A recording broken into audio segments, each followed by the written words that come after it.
Hello netizen, hello friends. I feel like Gen Z because we are here in the new generation.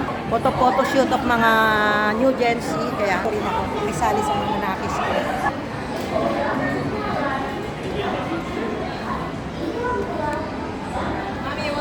This is the new Gen Z.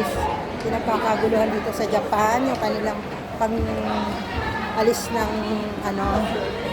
Yan. But the children can play here. Also the teenager.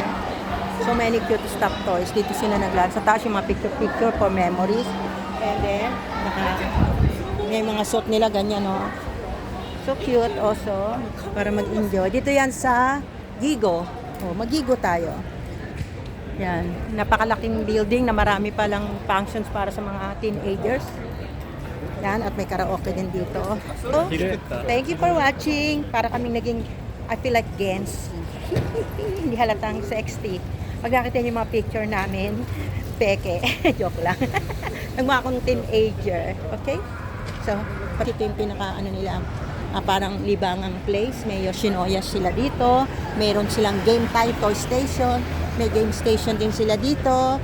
Parang katulad din sa Gigo yan eh. Kaso pangalan nito ay game station. Tapos, pag nagutom kayo, may kainan. Yan. This is the same. They also have the photo shoot there. Oh, there's a zombie.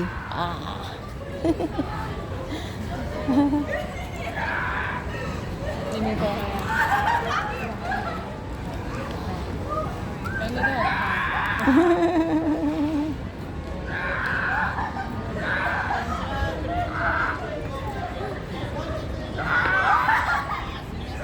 20 Busan. Tato. It's the same the one in Gigo.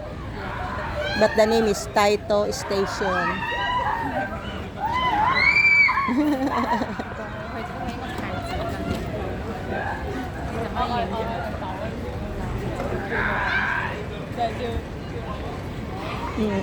May naligaw na zombie.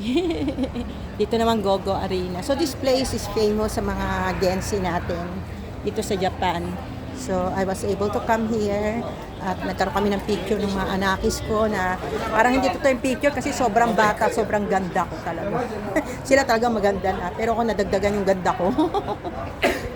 Tipapakita ko sa inyo yung picture na ginawa namin kanina nung nag-picture taking kami.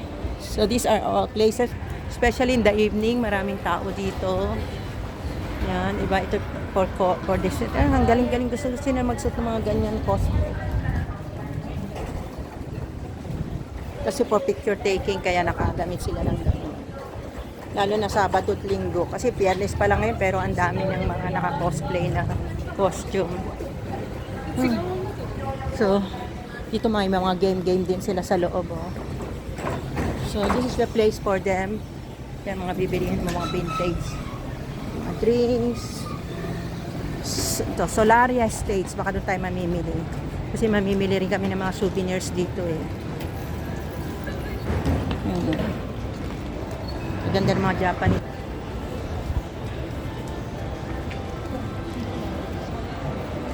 So this is another area. Maganda kasi meron silang bubungan, di na tayo maiinitan. Shintenko.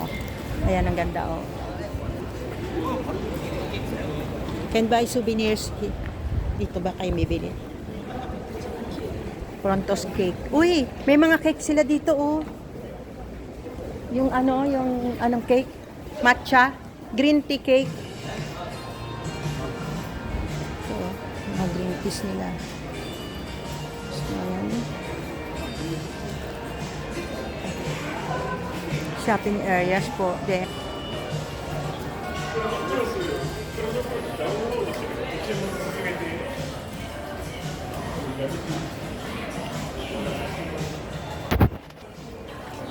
We buy here. We buy what will I do? Just walk like that. Wait, mommy.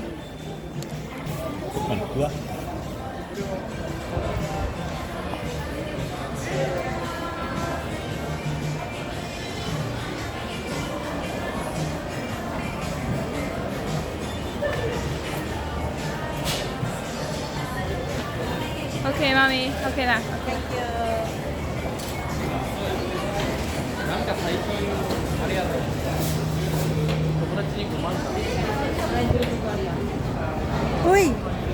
Sarah, your boyfriend, Mr. Donut.